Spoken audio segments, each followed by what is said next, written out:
Okay, so let's get going. I know there's people who are going to join maybe a bit later on.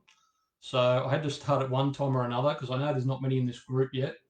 But that number will hopefully build over the days and weeks to come. So do please remember to invite your friends to this group if you're finding it of value. The momentum will build once there's more people in the group. It makes it easier for me to know what to talk about when there's more people. It gives me an idea exactly what people's sticking points are, and we can look to move forward from there. All right, Rach, so you're the only one here so far, but I'm sure maybe more people will join us soon. So let's get into it. So this webinar is going to be, I should say, I will get into that in a minute, but this part of the webinar, we're going to do two parts. The first part is tonight, and the next part is going to be next week. So this first part, we're just going to basically glance over the surface of 7 powerful insights for living a happy and fulfilling single life to magnetically attract Mr. and Mrs. Right. And as you'll find in this webinar, we're going to you're going to find there's only really one answer, but it's sort of an in-depth answer. And every insight we go into, for most of them, there's just one answer to it. So it's not too much to remember what you have to do to live a happy and fulfilling single life to magnetically attract Mr. and Mrs. Right. It's more about the actions you have to take around that. Okay. So what we'll cover in this part one, we're going to cover these 7 topics. And the first one is how to listen to love songs. Okay, so as you know, with love songs, if you're single, usually it's all about lovers, and you get a bit depressed in that. And I'm going to show you how I do it. Now, being a bit of a singer and an entertainer that I used to do, I have to listen to and learn a lot of love songs. And I'm single, by the way, I'm single. And if I had to really listen in and get emotional about it, I'd be in real trouble. Okay, I wouldn't enjoy it at all. So I'm going to share with you how I actually listen to love songs. The next one we're going to do is we're going to look at the hidden contributors that's keeping you single. These are possibly things that are keeping you single that you might not even realize that there's a cause that you might not even realize what it is. Okay, so we're going to look number 3 is getting over ex-lovers. All right, pretty self-explanatory. The fourth insight, we're going to be dealing with dating rejection and lover rejection and things like that. Now, this section is pretty good for not just lovers, but also when you're dealing with rejection in normal everyday life and everyday situations, okay? But when it comes to lovers, that's the one that really triggers us and really hurts us the most. So hopefully I'm going to share a few insights around dealing with dating rejection. And this rejection thing's a big, big topic, and it's something we'll go more and more into over time in the group itself. So in general, not just dating itself. So number 5, becoming naturally attractive to your future ideal partner. Okay, so we're not talking about looks, we're not talking about appearances, we're talking about how you become a better person, a more attractive person at a deeper level. All right, number 6, the best and the not so great places to find potential ideal partners. Now, some of the places I'm going to mention might surprise you because that's where most people seem to meet up. But I'm going to be sharing some of these insights that hopefully it will broaden your horizon, where the best places are to find your ideal partners. And number 7, 7A, because this is 2 parts, why you may currently be repelling potential ideal partners, okay, without knowing it, and attracting the same kind of partners over and over again. And I'm sure you've heard of that. You might have experienced it yourself, where you move on from one partner and you move on to someone else, and you go, oh, this partner's so much better. And within a few weeks to a few months, you realize you're in a relationship with basically the same person again. So I'm just going to switch back. Can you still hear me all right? Any questions there? Just let me know. I'm just switching back between comments and that. So if you've got any questions along the way, let me know. And I'll keep switching back. And just let me know if you're getting it, if you can still hear me, it's not dropping out on that. Just so I know I'm talking to people here. All right, so let's go on to the next slide here. So what we'll be doing in part 2, just very quickly. So this is part 1 we're doing tonight, but part 2, we're going to be doing some group coaching session on clearing some of our feelings around dating and relationships. So on being single and that, like the feelings of being lonely, anxious, depressed, sad, all those feelings, okay? So we're going to actually be doing some follow-along work, but you're going to be doing some clearing work in the session itself. So it's not going to be theory. You're going to be here in the session with us, and we're going to be doing some clearing work as if you're working with me one-on-one in a session, as if you're a client. But we're going to be doing it as a group. So we'll be doing that. We'll be learning and using emotional freedom technique, or what's also called tapping, to do so. So EFT is a great technique, and you're going to be learning this to be able to use for anything, any emotional upsets, not just for dating. So I highly recommend you turn up even just for that itself. If it's not for the dating aspect, it's just for the EFT itself. And plenty of the workshops I plan to hold will be around this EFT, doing these coaching sessions with EFT to help you along. The next one, and I'll also be sharing some other, like learning some other cool techniques that I've got myself, okay, that I've learned over the years. And for number 2, this one there will be a replay, and I'm thinking about sending this replay out to other Facebook pages and feeds I've got, and also even YouTube, making it more public. But this second part will not be replayed to the public. It'll only be replayed within the group itself, within the Stress to Bless community. So if you're seeing this outside the Stress to Bless community, be sure to join. You can see the address there right at the bottom there. Join that community so you can be sure to join in next time for the live and or do the replay, because that won't be shared publicly.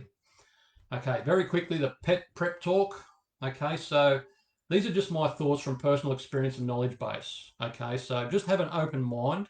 You might agree, you might not agree, but these are like things that have helped me a lot over my 10 to 15 years of learning things to try and get over my anxiety issues, to try and get over my social confidence issues, my dating issues, all sorts of things. So these are what's helped me a lot, and I've had to open my mind a lot. Now, I don't know exactly where you are in your journey. You might be early on, but I just ask you to have an open mind and just be, okay, that's nice. You might not be ready for it yet, but just be open to it. Like I've just said, just remember, if you want the things you think about to change, then change the way you think about things. All right, so that's a cool thing. If you want to write that down, and I will be, if you want the slides after this webinar, get in contact with me and I'll send you all these slides if you want just a quick summary. But this is a great one to write down if you've got some pen and paper there. If you want the things you think about to change, then change the way you think about things. So when it comes to dating, you've been thinking a certain way about men or about women, you've been thinking a certain way. But if you want that to change, it's up to you to change the way you think about things first. The outside world's not going to change because it's all about perception. It's the way you see it. When you change the way you think, what you see out there will change. Okay, it's another deep concept we're not going to really go into here. And some of these ideas might be a bit challenging for you. Okay, so like I said, just take them on board. If you like them, if you're not ready for them, that's totally fine. Okay. All right. So, and I'm here just to get your results, not to tell you what's nice to hear. Like you go to a lot of information sources on the internet or on TV or wherever, they'll tell you what's nice to hear because basically they want to sell you things. Okay, that's the honest truth. They're trying to get you in to sell you to programs and different things like that. But I'm here to get you results. Okay, my intention is to get you the best results possible. And like this group, I'm giving you as much value for free. There will be a small offer at the end of this webinar if you want to work with me one-on-one, but that's totally not necessary. But I'm giving you as much value as I can just by doing this, okay? And I'm here to get you results. I want to see your lives change and transformed. That's not always comfortable, but I'm not here to try and sell you an idea that's nice just so you'll buy things. You know, it's more about getting you a result. So just stay open-minded to it all. About me very quickly, if you don't know me, my name is Michael Sfers. You can see my full story on my website. There's the address there. So supremeselfesteem.com.au/about. And on there, basically, I talk about my history, my lifelong history with anxiety, then how I got into all this coaching as a, I saw it as a way out, and I've worked my way out of anxiety. I've had ear and eye issues as well, so I've had physical issues to deal with. And that's just led me on this campaign or this mission to find answers for myself. And now I've got so much information that I want to share with others everything I know, because I know how life-changing some of the stuff I've come across is, and how some of the stuff I've come across has been an absolute waste of my time. So I'm trying to accelerate that process for others. Now, I'm a transformational life coach, certified transformational life coach. I'm also a certified NLP or neuro-linguistics programming practitioner. So that's basically a study of the mind, how the mind works. And also I'm an emotional freedom technique tapping practitioner. Okay, so we're going to get into the first one here. Any questions? I'm just going to have a look. Okay, thank you, Rach. Sound's not dropping out. Thank you. That's excellent. Okay. All right, so let's look at love songs. So as some of you might know, I like to sing a little bit. I used to entertain in front of crowds, but I can't do that anymore because of my ear condition, but I still like to do it at home. Now, I know when I learn songs or sing songs, all Also, Rach, can you let me know, you're seeing the PowerPoint slides, right? You're not seeing me. Are you seeing anything of me, like a picture of me at all, or are you just seeing the PowerPoint slides? If you can let me know, please. So with love songs, they're pretty depressing. And when I'm learning them and singing them over and over again, and with singing, you have to get emotional into the song. You have to get emotionally into it to really bring it across. So when I'm singing all these breakup songs and all these love songs, all these songs about desire for someone, I'm thinking, well, this is pretty tough to do. So I came up with an idea how I do it now, and I'm going to share it with you because this is how you can listen to love songs without getting too attached to them and getting all weepy and sad and depressed by them. Okay, so you've got to remember this, that song lyrics about love songs we're talking about, are written to cater to a certain audience. Okay, they're cater to a certain audience. Now, who do you think they are? Which audience do you think they cater to? Now, I know we're on a bit of delay here, so I'm just going to go straight to it. And basically, they're for the teeny boppers. Now, why do they make songs for teeny boppers? Because they're the ones that buy the music the most. They're the ones that buy the newer music the most. The older generations, they tend to buy music they're used to, and they go back and buy the music from the past, which doesn't sell as well as the music from the present. So they sell to the teeny boppers, and the teeny boppers are the ones going through all these range of emotions and the love, like the in and out of relationships so quickly. They're going through all these turbulent emotions of love and breakup and everything else. So they're relating the songs to these teenagers and these people in their early adulthood who are in this phase, and that's what's getting them hooked. Is so they'll buy the songs, they'll resonate with the songs, so they'll buy the songs. The companies will make money. The artist, not so much the artist doesn't do it so much to make money, but they do it to become famous and that. So they're leveraging off that. They're playing on that. Okay, so that's who the major audience of songs are written for. And I know when I'm learning the songs, I'm going, geez, this is so about infatuation more than it's about love itself. These songs that I'm learning. Okay, now song lyrics, they're easily memorized because of associations and repetitions. Now, associations are things that we've come across before. So all these love stories we've got about our partners or about our previous partners or about our partner broke up, they're associations. We're remembering these things. All these things our brain remembers, it's associating, it's comparing it to that. And then we keep repeating these song words over and over and these emotions over and over and over. And that's how we remember things. And we get ourselves into these emotional states.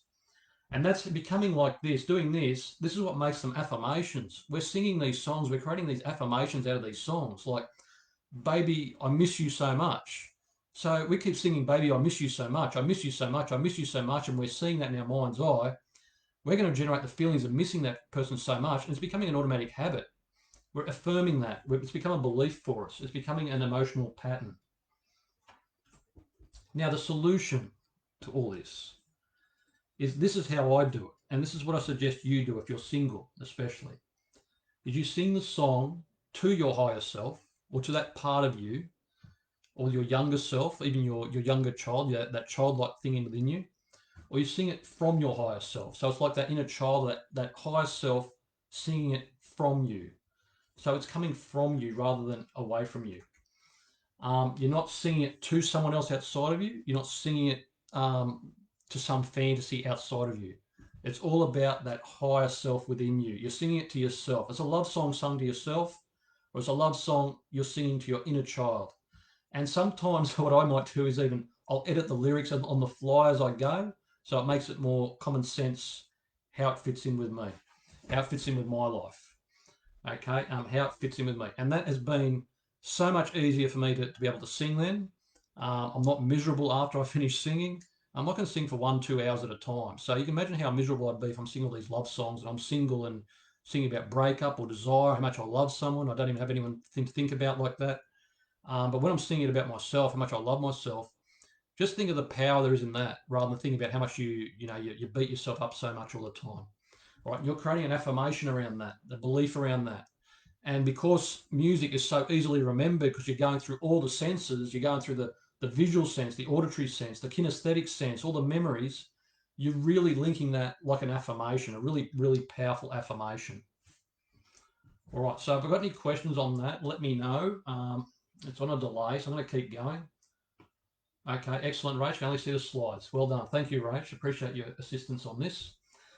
Okay, so any questions on that one, let me know. Now we'll go into the second one. So these are the hidden contributors that possibly keeping you single.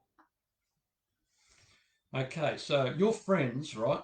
You think of some of your friends who have partners or that are married, or even your family that are married. They have partners, but they only want you around so much because you can be a third wheel and sort of get in the way of their relationship. If you're there all the time because you're single, you've got so much time on your hands and you're always there. And they want time to themselves, that they're in a relationship. And you might even notice that when people get in a relationship, they tend to drift away and become quieter and that. Is that true for you? Just let me know. Is that true for you? Do you find people drift away more once they get in a relationship? Okay, but then you have your single friends become great company as they have the time for you and they sympathize with how you feel because they share your loneliness. They're going through exactly the same thing you're going through, aren't they? So they know how you're feeling. They've got the time on their hands. They need people to hang out with. You can go out and meet people that are single together and things like that. So it sounds like a good idea.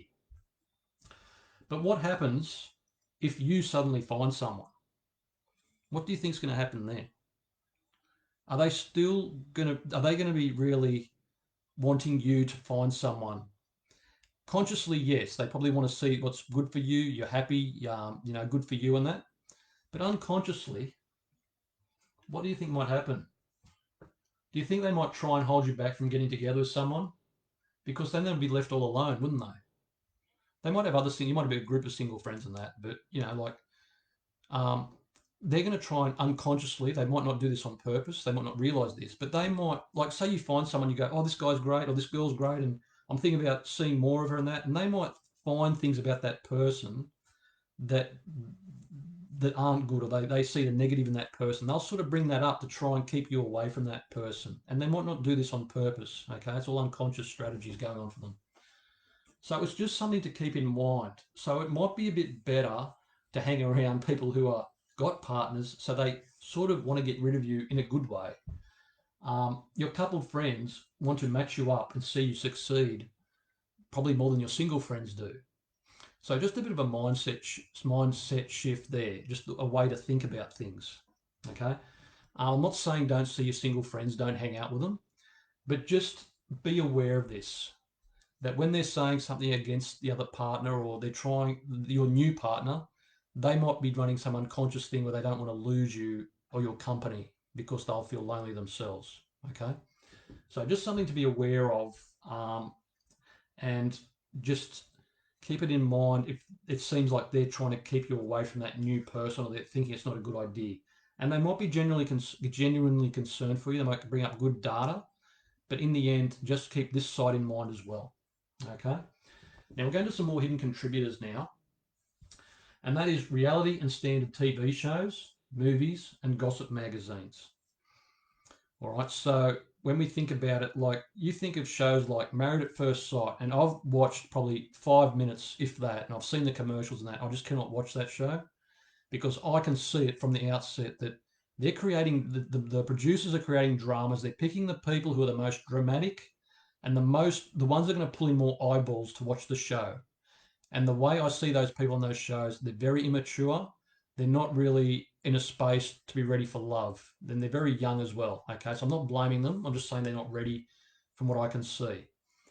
And because they're in a state where they're all confused, they're all mixed up, they're going to find their partners and whoever it is, that creates the drama. And the producers like that because that brings in eyeballs. It brings people in watching the show. They can sell the show to the network, and then that network can create ads, and that brings the eyeballs. People watch that and they put the ads on, then the advertisers pay the money to the networks. So that's how it works. It's like a chain effect. So what these shows are promoting, because they're going out to the masses and the masses are watching this, it's like a babysitter. It's teaching us this is what love is all about. This is the culture it's creating. It's creating this culture of those people are showing us how love is, and it's not the truth, but it is becoming the truth because everyone's becoming like that, because that's the culture, that's the way we're being showed by this babysitter, this is how it is out there. But in reality, it's not like that at all. So that's what you've got to be very careful with these kinds of things. And gossip magazine's the same thing. They're trying to pull in eyeballs. Like they try to all these stories about the breakups with the royals and the breakups with celebrities and the getting together of celebrities and that.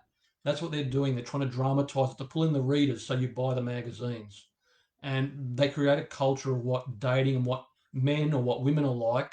And it's not a good thing for people to go through. That's what I've said. It's designed to get eyeballs and generate revenue. Creates a poor dating and relationship culture and ideals. All right, so it's creating something to market to the masses. That's what they're doing. Now, and not like I just said, it paints the opposite sex in a bad light. Like there's no good men out there because they're comparing it to what they're seeing on TV.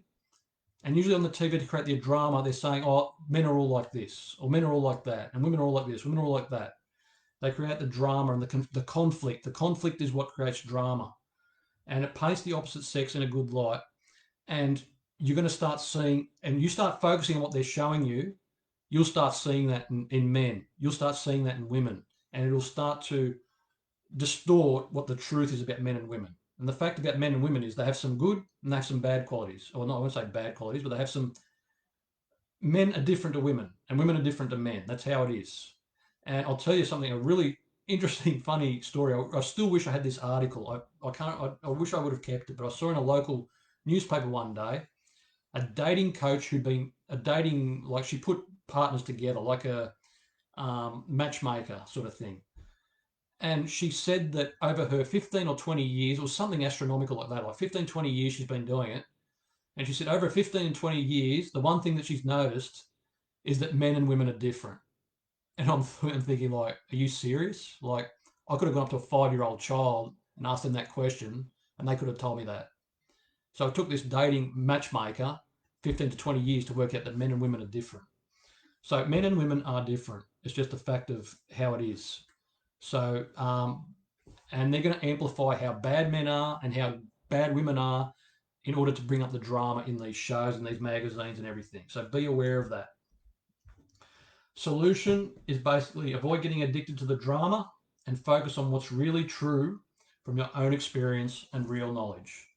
And realize that men are doing the best they can, women are doing the best they can, and it's just a matter of meeting on level ground, realizing that we are different the way we are. And again, that's a deep topic to go into. Maybe something I'll have to do in the future. One, a talk just for men and a talk just for women based on that. So let me know if that's something you'd be interested in learning more about. Okay, the other one is also dating apps and websites. And we're going to go into that a little bit more soon, why that is not such a great idea. They do work, but I'll give you a better idea than that. Now, any questions on that, let me know. I'm just going to check any questions. Okay, we're all good. All right, so the next one, getting over ex-lovers. So this is a sticking point, and I know how tough this can be myself. And not just getting over ex-lovers, but getting over people you're infatuated with that don't return the feelings. So maybe I'll have to edit that slide later on and say people who we've been, we say in love with, but really we're infatuated with, because we can't be in love with someone we don't really know. We've created a fantasy in our mind of what they're like. So it's really an infatuation. Okay. So advice from many relationship gurus about moving on from an ex is to start dating new people as soon as possible. Now, I don't really agree with that. That approach is only a band-aid solution and it will possibly cause issues in your next relationship. Basically, you're going to be the same person and you're still in love in a way with this previous person and you're dragging your baggage into the next relationship.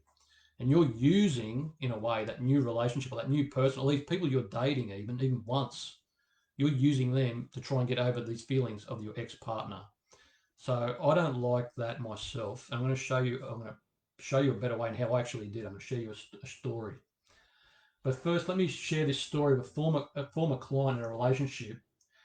And she was in a relationship, but she was still attached to her ex. And when she came to me, like they were still in a good relationship, but her ex was causing all sorts of issues for her. Not He wasn't in her life, but just the triggers that would come up for her. Okay, and this is a bit of her testimonial. There's more on my website. The full testimonials on my website. This is part of it. So before I began working with Michael, I was really struggling with emotional triggers around my ex-partner. Anytime a trigger came up, I ended up distraught and often suffered from nightmares and immense emotional suffering. Now, maybe that's true for you, where you're not even in a new relationship, but that's what's happening for you now. All these triggers are triggering you off. But this girl was in a relationship, so she'd moved on and she hadn't even cleared or gotten over this previous one. So that's what I'm saying. It's a bad idea to move on from an ex to start dating new people straight away, because you can't give your full self to a new relationship until you're fully over the previous one. And fear not, because I'm going to give you the solution soon. Okay. This girl, in one session, we basically cleared most of her baggage, and she was able to. After the session, I said, "Go and get that shirt that reminds you of him," and she got it. Before, she was crying, she was sobbing, she couldn't even look at it. And afterwards, she was just looking at it and sort of laughing at it. That was how quickly. And I'm not saying that's for everyone, but some people just clear stuff easier than others. Okay, so I'm going to show you the personal story of my ex, and this was before I really started reading about how to get over an ex and all this sort of stuff and how to deal with it. And I sort of worked this out by accident, and that's why I believe in this theory so well. And all my knowledge and research afterwards has really confirmed this is the best way to get over an ex. So back in 2008, around that time, there was this girl I knew, and she wanted to be friends, but I wanted more. That's the way the relationship was going. We were seeing a lot of each other. She wanted more. I just wanted to be, I wanted more, and she just wanted to be friends. So my feelings were getting pretty intense, and I just couldn't handle it. And I said, look, I basically had to back out. I said, look, I just can't take this. If you just want to be friends, I just can't be your friend. I'm going to have to pull away, and I can't do much. So I still had these intense feelings for her for a while after that. And that led to me to getting a lot of my anxiety issue that I go into on my website and that. So it brought up a lot of anxiety in that.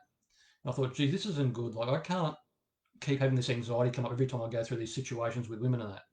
I said, I'm going to do whatever it takes. I'm going to get over this anxiety issue. I'm going to work hard, study, go and see a psychologist, do whatever I have to do to get over this issue. And that's what I did. I started reading so much. And the important thing was I started taking action on some of that stuff. I started changing my life. Within the next 3 to 4 months, I really amped up what I was already reading and learning a lot about self-development, but I really ramped it up, because that really set up a why for me, to really inspired me to really change my life. So long story short, I started changing my life in that period. And about 6 months later, we went to a party that was like, like a mutual party, where she was there and I was there. And we were sitting pretty close to each other. She knew I was there. She knew I was sort of basically could see her. And she actually had a boyfriend. Okay. And I thought, this is interesting. Why has she got a boyfriend and she just wanted to be friends with me? So there, right there, and then I'm thinking, well, I could feel this rejection feeling right now. How deep this could go for me. And I wasn't feeling it. I thought, why? And then later in the night, I saw her basically making out with this guy right in front of me. And she knew I was right there watching. She made out with this guy right in front of me. And I'm sitting there going, why isn't this affecting me? Why am I not worried about this? How come I'm so free of this? I'm not worried about it. And I can tell you why now. Because I'd grown so much, and we're going to go more into this, I'd grown so much, I had outgrown her. I'd become a different person that was no longer in love with her, or no longer had those feelings for her. Because I'd grown so much, I was a different person now than the person that I was previously when I had those feelings for her. Key insight there, okay? And we're going to go into this a bit more in the next few slides. Key insight. I've outgrown the person I was when I was in love with that person before. I no longer can be infatuated with that person or in love with that person, because I'm no longer that person that was in love with them anymore. Okay, and we'll go into how you can do that soon. So here we go. Focus on self-growth instead. That's the solution. Not dating new people, it's focusing on self-growth instead. Grow to become someone new who is not the same person who is still in love with them, as I've just been explaining. Grow yourself and outgrow them and the old you. This is how relationships fall apart in the first place. Either one person outgrows the other, or the couple grows in different directions. Okay, and remember, if you want all these slides, just send me a message afterwards and I'll send them all to you. Okay. Okay, so I'm going to take any questions now. Just put in your questions, or let me know if you don't understand, or if that's clear to you. Just let me know so I know how you're going with that. So I'll go on to the next one now. And if there's any questions on that one, I'll go back to it if you let me know. Okay, so dealing with dating rejection, I'm just going to quickly go through some insights here. So remember that everyone gets rejected and that you reject and have rejected people too. Okay, rejection is a fact of life. It's not nice. But if you remember that you reject people as well for different reasons, then you realize that people reject you. It's not really about you, which I'm going to say here soon. Here it is. It's not about you. It's about how they perceive you and feel you aren't a match for them. Okay?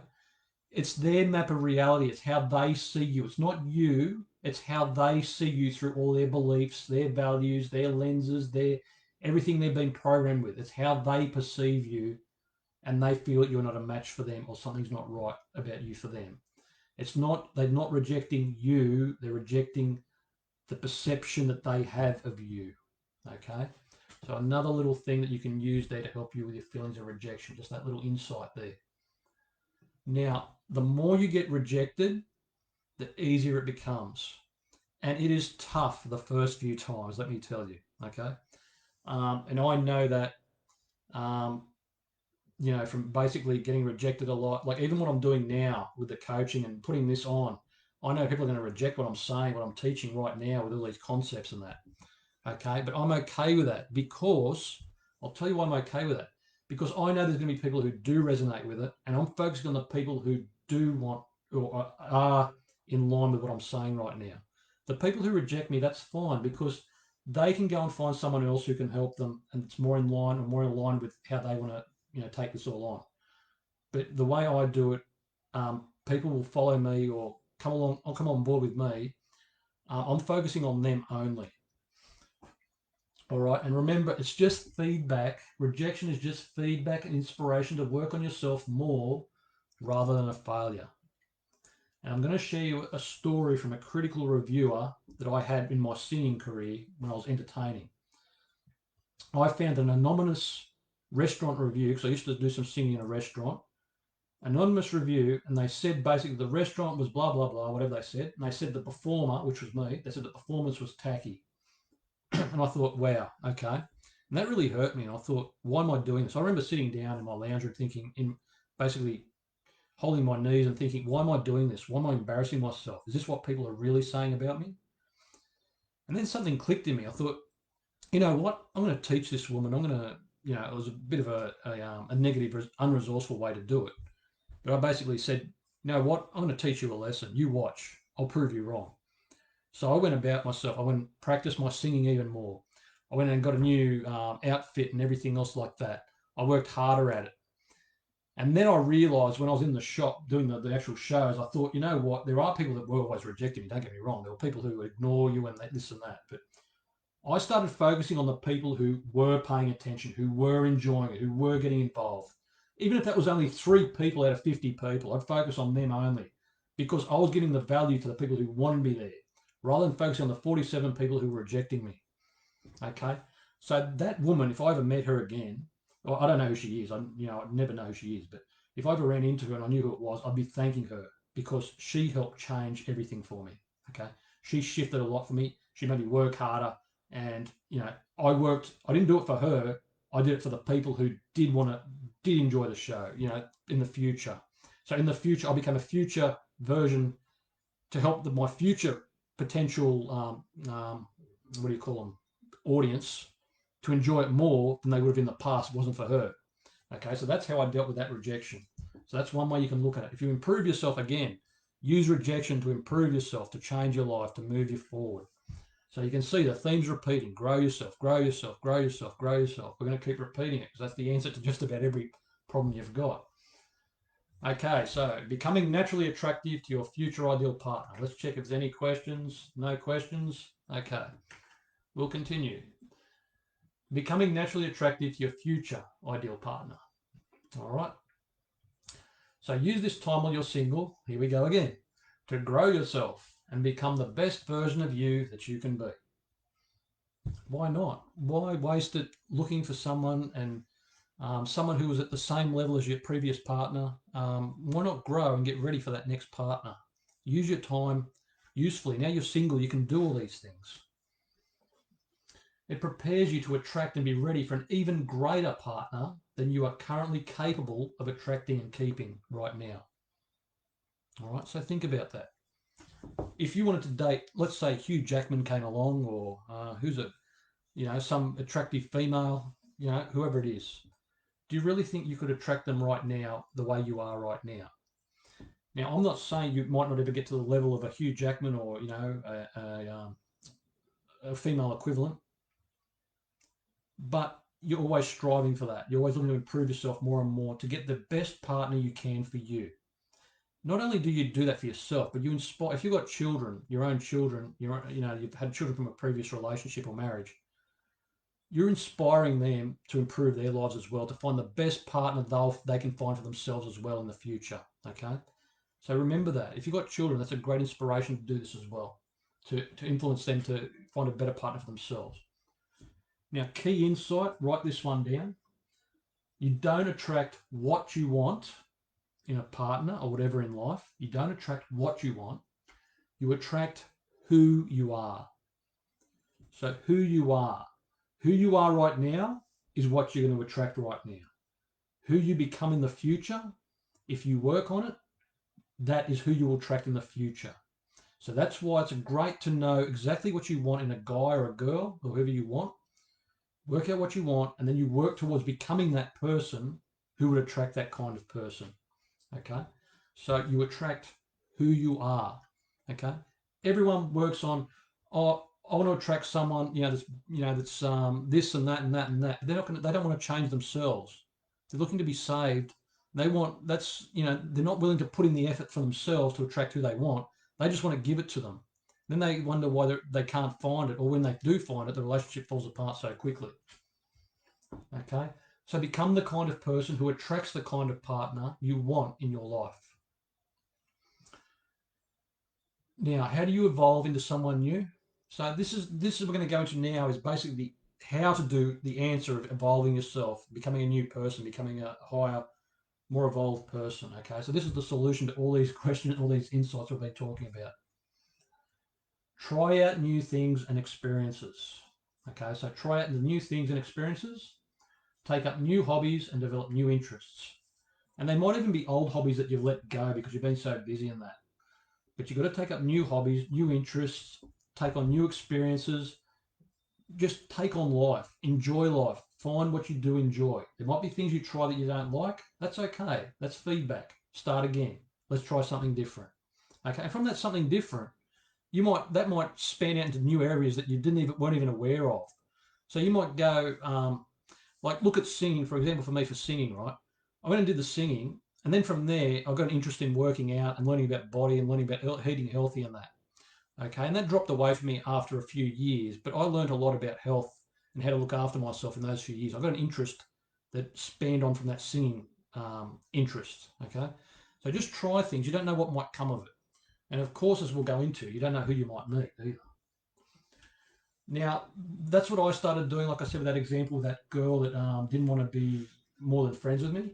I started reading self-development books, attending seminars and webinars, and most importantly, I took action on what I was learning. Okay, so if you find a new hobby, it might be just walking in nature, then go and do self-development or read books on nature, like learning about different birds, different trees, different things like that. So when you go out in nature, you can appreciate it more. Not only that, you've got conversation starters. And if you can go and find a group of people that are into this walking or into these different topics related to the walking, you're more likely to meet like-minded people. And if you don't find a partner there, they might have a brother or a sister or a friend or someone they can introduce you to that has this like-minded thing in common with you. So you live for you and not just for your children again. Okay, so you do your own hobbies, because I know a lot of single parents especially, what they do is they live their life for their children only. They go and run around for their children. They do everything for their children. But the best way to do it is, yes, you've got to do things for your children. I understand that. I don't have children myself. So I really, mate, respect for you people who are single parents and do it all on your own. But to be a role model for your children, it's really not to live just for the children and others around you, but be an inspirational role model on how to live your life for those around you. And again, that's going out, finding new experiences, developing yourself, learning more, self-development, reading books on self-development, attending webinars, seminars, meeting people, and taking action. Taking action, taking action. It's the scary step. Taking action on what you're learning. When I started singing, very scary step, okay? Very scary step. But I did it, and I cannot tell you how much it changed my life. I probably would not be here or have the confidence to do these kinds of presentations if it wasn't for the confidence I developed through those years. Okay?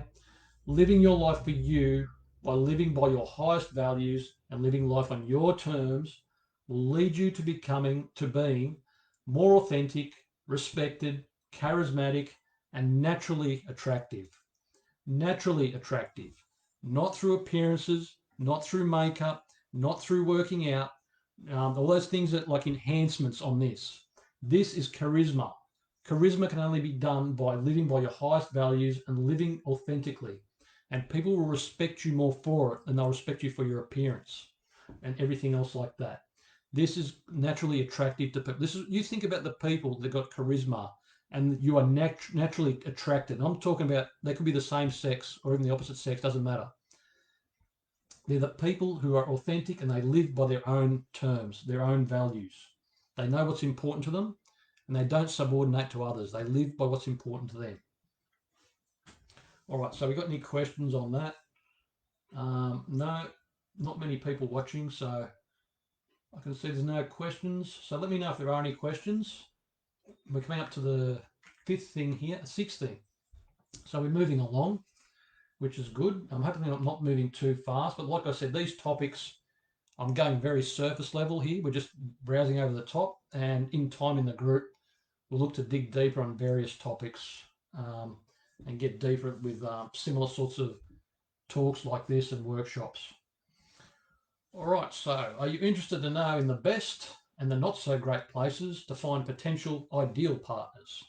So not just partners, but ideal partners, partners who would really, like finding, like they're in a fish pond and you just have to go up there and grab them in a fish pond rather than finding them in the ocean. Okay, so now bars and nightclubs, the typical place where you go, I've heard, I didn't tend to frequent these places. I didn't really like the environment or the atmosphere and that.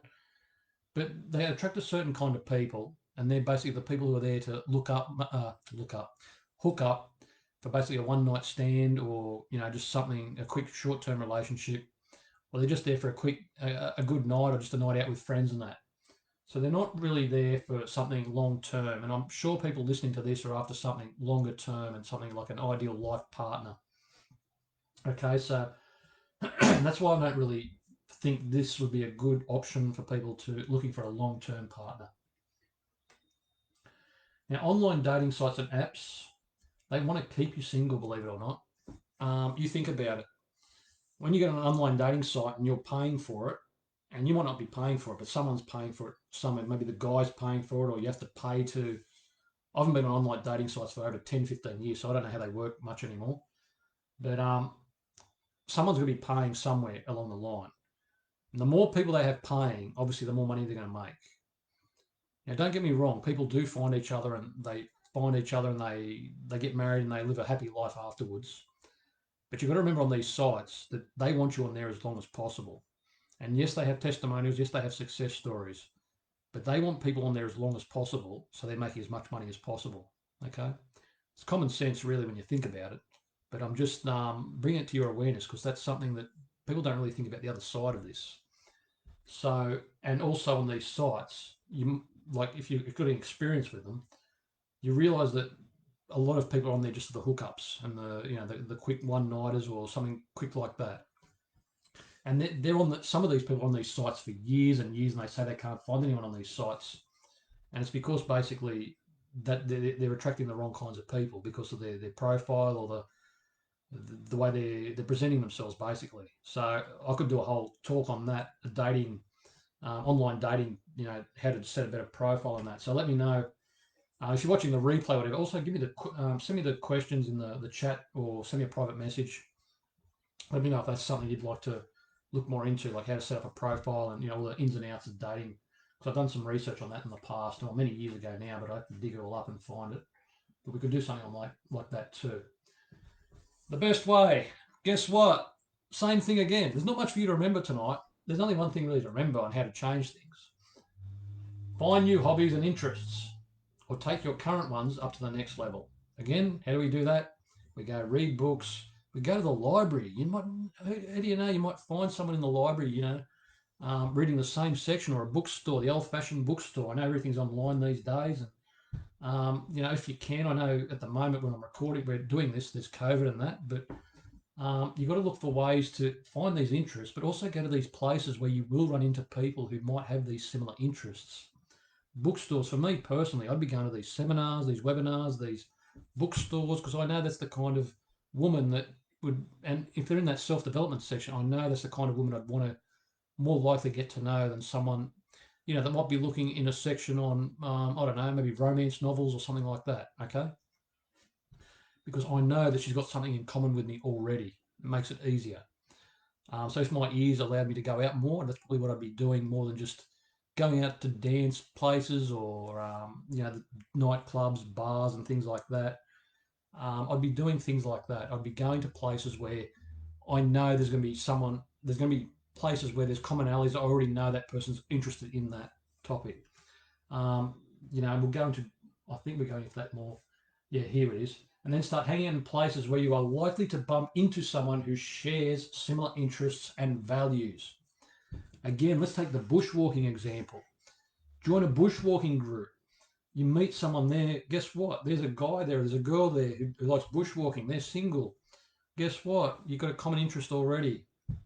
You get to go on different bushwalks together. You get to know them. Things like that. So that's a fantastic way, in my opinion. It's much better than searching through dating sites, because you're changing your life at the same time. On a dating site, you're looking it up every week, every night, every couple of nights, whatever.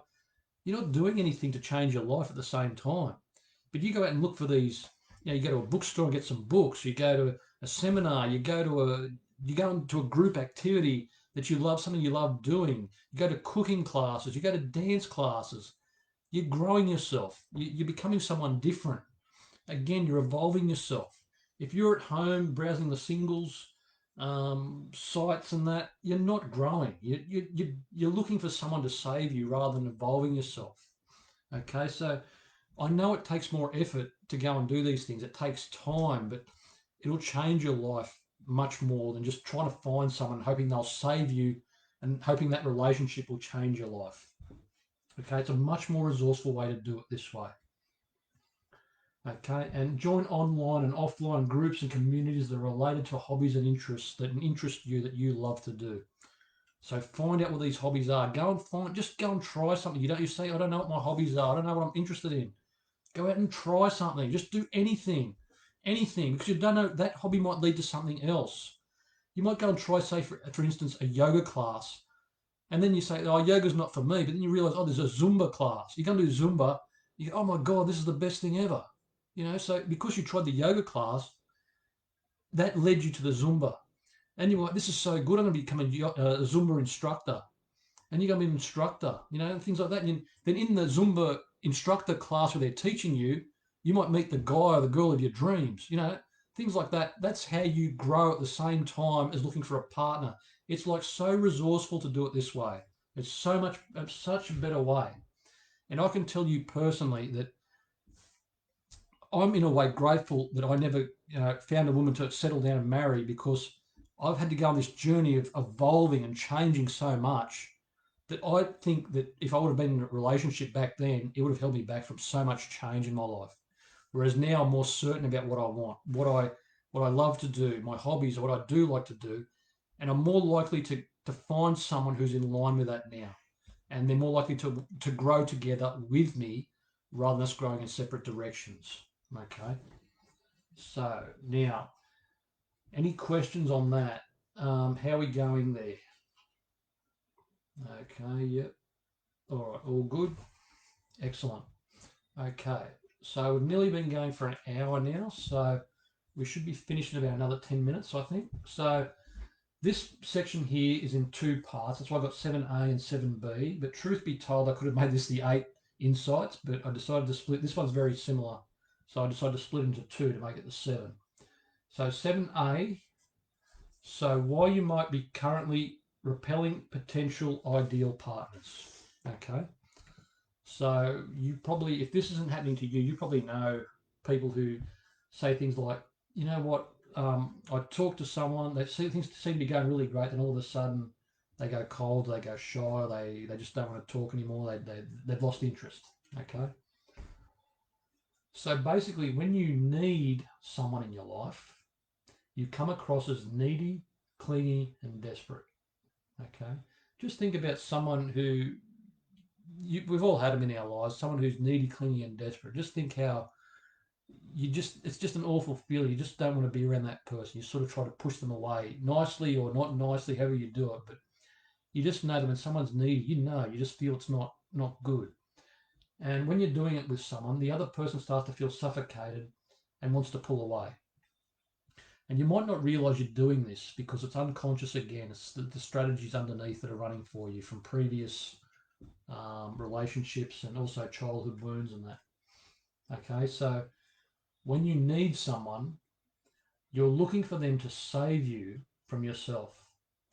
It becomes a drain on the other person because you are taking rather than giving and receiving in the relationship. So you are looking for them to fill you up. There's an emptiness. That's why you got that neediness. You need something from them to fill you up. You need fulfillment. You need fulfillment from them. And that becomes a drain on them because they're having to constantly fill you up, fill you up, fill you up. That's draining what they've got. You're draining them. And that's where the neediness comes from. So it's like a bucket. Let's say they've got a full bucket of water and your bucket's empty, but you need water. So you keep going to them, can I have some water? They give you a bit of water, and then your water, yours just got like a hole to the bucket with a hole in it, just drains out. And you go, can I have some more water? And they keep giving you water to keep topping you up. And that's the neediness. So it keeps draining. That's why they get sick. They want to pull away. They get suffocated because they're constantly having to fill you up. They're draining their own water, their own resource, their own power to help you. And you might find someone that will do that, that will love to do that, but that's because they're also needy of you. They need to be fulfilling people to feel good about themselves as well. Okay, and that's going to lead to problems of its own later on. So when you have your own life and your own hobbies and interests, you have a sense of identity and worth, and that's the fulfillment. That's filling up your bucket. You have something to contribute to the relationship, rather than the relationship being your one and only and everything and defining you. So I'm sure you know everything where you know people that say that, oh, he's my everything, she's my everything, I'll do anything for them. Basically, they've surrendered to the relationship and the relationships define them. Then when the relationship ends, they're devastated because they've got no life outside of that relationship. They lose all their friends because all their friends were basically part of the relationship. They lose all their interests. They didn't have any interests because their whole interest was the relationship. So they've lost their whole life basically, and they've had nothing to give the relationship. And the chances are the reason that person wanted to leave is because they had nothing. They weren't contributing to the relationship. They had nothing to give it. They weren't filling up their own bucket in order to give to the relationship. So again, the answer again is fill your own bucket. Go out and find hobbies, interests, get deep into them, evolve, learn more about it, get deeper into it. Even, turn it into something, a business for yourself, make some money out of it. That's how deep you can get into it. Like, look at me. For years, I studied and studied, and I'm looking to turn what I've learned and helping people now into a business. So I've turned my passion into profit, as they put it. Okay, so that's how far you can go. You can go to create a business, something you love, where you wake up doing something you love and you're getting paid for it as well. That's the ultimate outcome for your hobbies and interests and that, finding a way to monetize it. Now, you're ready for a relationship when you want, when you want or desire to have one, not when you need one. When you are full to give rather than empty to receive. Now, a relationship, as you know, is about give and take. So we're filling each other up. And when we're a bit empty, yes, we can ask our partner, we need some help. But if you're always asking for help, always asking to be filled, then it's just going to drain the partner. So in any relationship, that's what it's about, give and take. When I'm weak, you're strong. You're strong, I'm weak. Can you fill me up here? Sure, but I'll fill you up here. And it's about having your own life outside of the relationship. So then you've got something to bring into the relationship to share with a partner. Because if you've got nothing outside of the relationship, what are you going to bring in to share? There's nothing to bring in to share to the relationship. You've got to have something outside the relationship, something of your own interests, your own hobbies, your own experiences to bring into the relationship. Okay? So I'm hoping that that's clear what I'm saying there. Okay? I'm looking for questions every now and then, so keep putting your questions in. Just let me know how this is going. Is it am I going too far above your heads, or is this too deep? Maybe I've gone too much. I'm not sure. I'm still learning where you guys are at. So hopefully this all makes sense and you're following along and understanding it all. And again, the solution is once again self-growth. But also for something like this, it's also about working through your emotional baggage. Okay, so looking to get over your ex-partners, looking to get over your childhood wounds, looking to break your limiting beliefs that you've probably been had since childhood. So these are the patterns that sabotage us, the emotional baggage of the patterns, the emotional patterns that sabotage us, and why we attract that same partner over and over again, like we're going to go into now. So why do we attract these same partners over and over again? Because again, you are still who you were. You haven't grown. So remember how we were saying you you have to grow your ex-partner is the best way to outgrow and become someone different. Well, that's the same thing. This is why people, like I said, you go into a relationship, straight into a new relationship after you've broken up with an ex. Well, you're still who you were. So of course you're going to attract the same kind of partner because you're basically finding all the qualities in this new partner that were the same as the old partner to cover up the pain. Go, oh, look, I can find that old partner in this new person. Then you you infatuate with this new person, you get into a relationship with them, but you're still who you were. So you've attracted the same partner again. You basically attracted the same partner, just in a different. It's like the same. How can we say it? Like the same turtle, but in a different shell.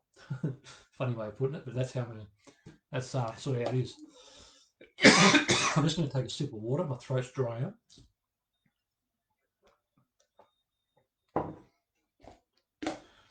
All right, so what do we got now? So you still have your wounds from childhood or previous relationships that are playing out and looking to be resolved. So you've got your limiting beliefs, like things your parents told you or those close to you told you as a child. And as a child, we tend to take these on because we don't know any better. They're our first learning experiences, and our first teachings are from our parents. And basically what they believe and what they teach us becomes reality for us. And we don't tend to update them because they're just so habitual for us. We don't even realize we're running them some of the time. And again, it's about becoming a new you and also clearing out the old emotional baggage.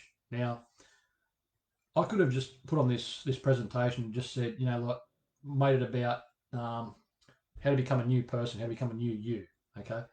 But I want you to realize that we're talking about dating and relationships here. But I want you to realize that this becoming a new you, this transforming your life, this breaking through your limiting beliefs, this clearing your emotional baggage, it affects all areas of your life. If you want to change and live a blessed life, as this group is about, going from stress to blessed, it's about evolving who you are and facing those fears of doing so and finding ways of getting around the time. Like, I don't have the time, I don't know what I want to do. It's about finding answers to all them. And it's basically just doing it and going out and changing your life. I could go through story after story of my own life, how I, got into the singing, how I got into the coaching, how much it changed my life. Like, you would not believe the kind of person I was before I started some of these things. Like, totally different person. And I'm ever so grateful that I somehow intuitively took action on some of these things. And that's why I'm so passionate about helping people change their lives when they're stuck, because I know what it's like and how much of a difference it makes in your life. It would just be unbelievable. And I'm always looking to evolve more and more as I grow. Okay, and solution again is a self-growth and breaking through your emotional baggage. Okay, so I hope you've had plenty of value out of this. You've had plenty of insights here. And I hope it's okay if I now spend about 5 minutes sharing with you some of the things that I do to help people do all this, and how I help them work through their relationship emotional baggage or their emotional baggage in general. So it's not just dating and relationships, it's basically all areas of life. Okay, so everything, basically everywhere you're stuck in life comes down to limiting beliefs and emotional baggage. And this is basically what I do to help. This is what I love to do, is help people break through that. Okay, so if and whenever you are ready, you can just reach out to me. Okay. And my system, as I call it, the system comprises of 3 R's. And basically, the first part of that system is the recognize, where we look in and we recognize, with you and me, or as a group coaching session or in a coaching session, we recognize where you're stuck. And I help you dig in and find out what the pattern is, what this emotional pattern or this limiting belief is that's keeping you stuck. Because you might think it's something outside of yourself, but I can guarantee you it's your thoughts. Because your thoughts are what creates reality. Your thoughts create your perception of what you're seeing outside of you. And remember what we said earlier? When you change the way you look at things, the things you look at change. Basically, when you change your beliefs, you change your life. Okay, so we look in and we recognize, and usually you need the experience of someone who knows what you're doing. You can do it yourself, but usually it's better. Even me, I have my own coaches and that. I go and I get their help to find what's going on with me because I'm unconscious to it. I don't see it because I'm me. I only know what I know. I can't see outside myself. Okay. And then I go through and I help you release those with various techniques and strategies that I know. EFT being one of them, and there's various ones I use with NLP, and there's other things I know. We release that emotion, that strategy that you run, that limiting belief. We look to break through it. And then the easy part, or the part that usually you can do yourself afterwards, is replace. And again, replace is taking on those new experiences, those new hobbies, those new interests. And you're going to get sick of me here. You're going to get sick of me saying this all the time. That's all it's really about, is finding these new things in life. Because when you find new things in life, it changes you. Think of all the hobbies and things you've done. It's changed you as a person, hasn't it? It's changing because you've developed new skills and you've learnt new social skills, new different sorts of skills in that thing. And it changes you as a person. So that's the replace thing of it. And this is just one of my testimonials. There's plenty more on my site. This is just one of them that's got to do with love. So I thought I'd pick this one. So this guy came to me. He was one of my first. He was actually when I was doing the coaching training. He was one of the first I worked with. So Michael is an amazing coach. He changed my life so much. I had been holding on to things from the past that were preventing me from having a happy and fulfilling life. Now, I should have mentioned this guy was actually seeing someone, but he wasn't sure whether he wanted to take it to the next level or what he wanted to do, and he was just scared because he'd been in a previous relationship before. I think he was married before. I can't remember. I think he was married before. It didn't go well. He had a lot of emotional baggage around it, a lot of heartbreak and that. So he was sort of scared to whether to take the next step and ask this woman out and take it to the next level with her basically. So Michael helped me identify and get rid of the negative beliefs. As a result of this, I've now met the love of my life and have the life I've always dreamed of. I live life to the fullest and I'm really looking forward to the future. Okay, now what this testimonial doesn't say is, because it was written before this happened, he actually did get married to this lady. He actually married her. I can't remember how long after, maybe 6 months to 12 months later, he did marry this lady. Okay, so if he didn't break through his emotional baggage in that, he might have worked it out. But because he did, he found out, yep, she's the one. He took it to the next level to really find out, yep, she's the one. And he ended up marrying her.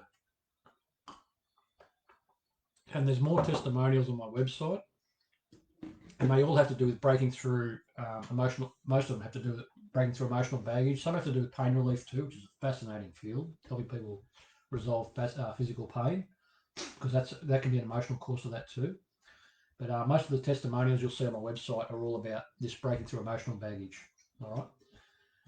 Now, what else have I got here? Okay, so I've got basically 3 packages to choose from.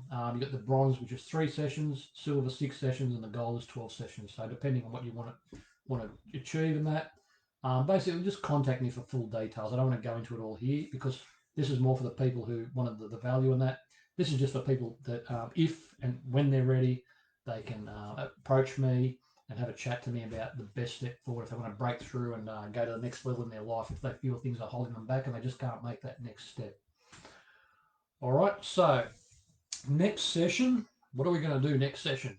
And the Q&A is coming up. I know this is on a bit of a delay, so give me your questions and answers now from this talk, anything you've got now, and I'll hang around and answer some questions. So in the next session, start typing those questions now. In the next session, this is what's going to be happening. We're going to be doing like a group coaching session. Okay, so actually going to be I'm going to be asking the group, what are your feelings around relationships, your dating, what do you got going on for you? And as a group, we're going to do some EFT. Okay, I've got one slide ahead. Okay, I've done something wrong here. Okay, so basically we're going to be doing some EFT tapping on these emotions that we've got, and you're going to find out the power of EFT. So it's worth joining just to check out this EFT that I keep talking about in the group. Okay, so like I said, there's not going to be a replay going out to people outside of this group. So if you're watching this outside of the group, you'll have to join this group by the time this next one comes up. So go and join now. There's the address, or just look up go from stress to blessed on Facebook, and you'll see us there. Okay. And once you join, I'll send you an invite so you won't miss out on the second part to this. Now, let me know, what was your biggest takeaway from this presentation? Okay, so let me know in the chat box now with your questions and that. What was it maybe what was it 1, 2, 3, 4, 5, 6, 7? They're all numbered in that. What was the biggest takeaway? What was your biggest insight? What do you think was the biggest aha for you tonight? And now it's time for you to ask me your questions if you've got any. Okay, so if there's anyone asking me any questions, I'll hang around a little while for that. If not, just remember the replay's going out. You can remember to invite people to the group to watch this replay, or send me a message and I'll send you the link to my business page where you can send them the actual what this presentation is all about, or I'll send you a link to a replay they can watch outside of the group. Then we can invite them into the group. We're trying to grow this group so we have more people. We can help more people go from stress to blessed, and you can meet more like-minded people that are inspiring, looking on the same path to you. Okay, that's the intention of the group, to help. My intention is to help you break through your stuff, and I'd love for your intention to help others on the same path as you, help them as well with what you know, and you have plenty of value to give. Trust me, there's things that you know that I don't know, and I look forward to learning stuff off you as well. Okay, and that's what I've said here. So share some of your own advice for others and from your own experience. Even in the chat box, if you're watching the replay or live now, share some of your comments, some of your own insights from what you've been through, and others will read that just to help them out as well. Because even though I'm leading this, I can't know every single thing. I haven't experienced every single thing. That's what's great about it. You've got experiences that you've had, and you've got experiences that can help other people better than I can. Okay. So I think that's it for the slides. So I'm going to just check if there's any other questions. Okay. So I know a lot of people are going to come on for the replay. So there's not many people here. Okay. All right. So thanks for those that attended live. I'm going to leave it here, I think. So thanks for attending. Can you let me know on the comments, or send me a private message if you don't want to leave it on the comments. Let me know what you thought of this. Was it too in-depth? Was it great? Was it, did you get a lot out of it? Was there something that was missing for you? Something wasn't clear for you? Are you looking forward to next week? Next week, I'm going to really push for you to get on live, because it's going to be much, much easier for you to get a better result if you're on live. And it's also going to be much easier for me to help you and help the group if we're on live. Okay. So I hope you've enjoyed this. I hope you've got a lot out of it. You've got a lot to think about. Go out and find new hobbies. That can be your your homework is to go out and find new hobbies and experiences. Just start trying new things, okay? Even if it's joining new Facebook groups, just to get an idea of what these new ideas that you've had are like, all right? Go out and try that out. And if you want a copy of the slides, send me a message and let me know, and I'll send them through to you, okay? Enjoy the rest of your day or evening, and I'll talk to you soon. Bye-bye.